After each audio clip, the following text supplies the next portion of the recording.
How Apple Changed the World by Sam Butcher. This year's History Day theme is turning points in history between people, ideas, and events. Can you think of something historical that impacts your life, my life, and nearly everyone's life in some way, shape, or form on a daily basis? In my preparation for this project, as I was contemplating which historical event was meaningful for me, I heard a sound, and I knew what it was. Person, Steve Jobs. Idea, Apple Inc. Events? Well, there's dozens, but here's a few of the most important ones. This is Apple. In 1976, Steve Jobs and his friend Steve Wozniak wondered what they could do to change the world forever. This had always been Jobs' dream, and that year it came true. In Cupertino, California, the two started a new company they named Apple Computer Inc. Only 10 days after the company began, Wozniak designed Apple's first computer, the Apple I. 200 were made and around 180 were sold. Apple was new and wasn't taken quite as seriously as hoped. On December 12, 1980, Apple went public for the first time at $22 a share, generating more capital than any IPO since Ford Motor Company in 1956, which instantly created more millionaires than any company in history. In 1984, before Apple announced their first big product, they put together a mission statement they still use today. It says, "Produce high-quality, low-cost, easy-to-use products that incorporate high technology for the individual." We are proving that high technology does not have to be intimidating for non-computer experts. One of the first things Steve Jobs accomplished in propelling his product and mission to the mass public was to successfully market the Macintosh computer. Its debut occurred during the third quarter of Super Bowl XVIII in a now famous $1.5 million commercial, and today has been credited for the beginning of Apple's success. And now to announce Apple's first revolutionary product, released in 1984. Most people know it as the Macintosh. From its ability to play games to its ability to talk, the Macintosh was a monumental leap in computing. And this is how Apple introduced the Mac to the world. This is a highly sophisticated office computer, and to use it, all you have to do is learn this. This is Macintosh from Apple, also a highly sophisticated office computer, and to use it, all you have to do is learn this. Now, you decide which one is more sophisticated. Macintosh, the computer for the rest of us.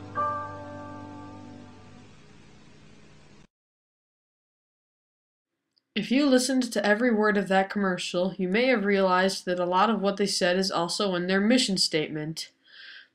In the beginning, they talk about how the Macintosh is easier to use than the average office computer.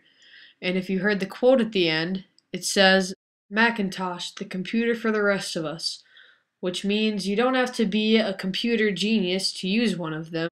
And that is exactly what is said at the end of the mission statement. 17 years after the Macintosh was introduced, the same man, Steve Jobs, announced what he thought would be their biggest product yet, and he named it iPod. Steve Jobs described this product as an MP3 with CD quality music that will hold as many songs as a hard drive, which holds 1,000 songs.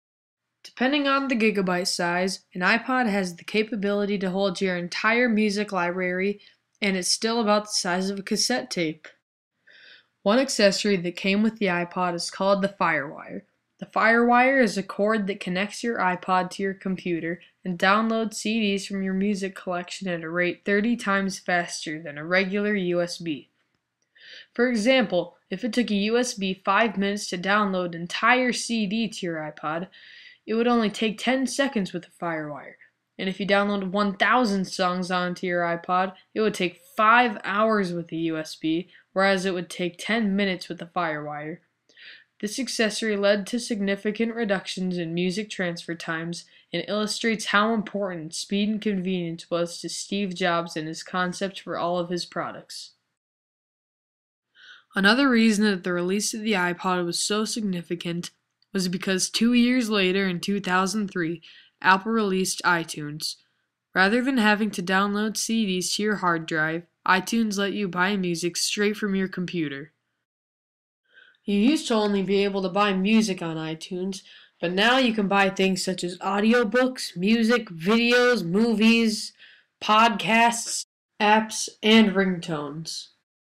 In fact, it only took 10 years after the introduction of the iPod for digital music to account for more than 50% of US music sales thanks to iTunes. Like the Macintosh, the iPod was very intuitive and had very little instructions, a quality that differentiated Apple from all of its competitors. On June 29, 2007, Apple released one of its most important and best-selling products, the iPhone. Steve Jobs presented this one with lots of enthusiasm. Today, we're introducing 3 revolutionary products of this class. The first one is a widescreen iPod with touch controls. The second is a revolutionary mobile phone. The third is a breakthrough internet communications device. So, 3 things: a widescreen iPod with touch controls, a revolutionary mobile phone, and a breakthrough internet communications device. An iPod, a phone, and an internet communicator. An iPod, a phone. Are you getting it?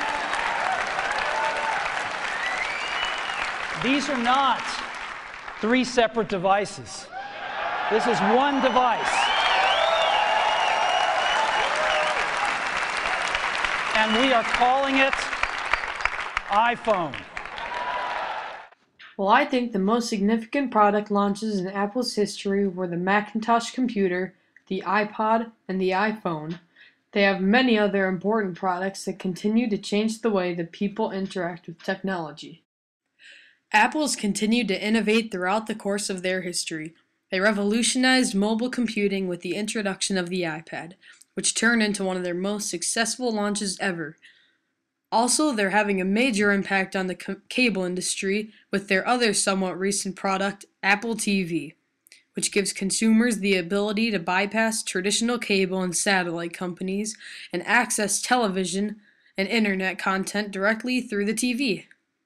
And they are rumored to be working on many new devices such as an iWatch, which incorporates some of the capabilities of an iPhone and iPod that you can wear on your wrist. As my grandpa says, what won't they think of next? Over the years, Steve Jobs has had lots of success with Apple, and thanks to this interview, I learned exactly how he does it.